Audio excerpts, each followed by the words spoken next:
मुझे, छोड़ दो मुझे, मैं किसी को कुछ नहीं बताऊंगी, मुझे जाने दो। चलो अंदर जाओ। मत करो ये, बच नहीं पाओगे तुम। टेक्सॉय खोलो दरवाजा, खोलो। क्या पुलिस को बताया? तलाश किया उसे? पता नहीं कहाँ होगी और किस हाल में होगी मेरी बच्ची। दादी दादी।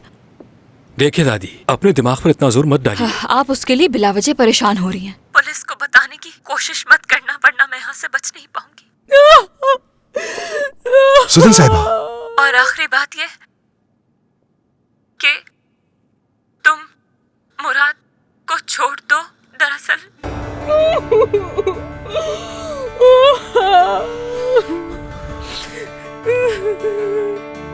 तुम्हें देख के लगता है कि तुमने छुआ तो होगा उसे।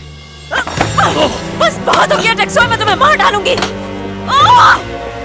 छोड़ो मुझे, छोड़ो मुझे।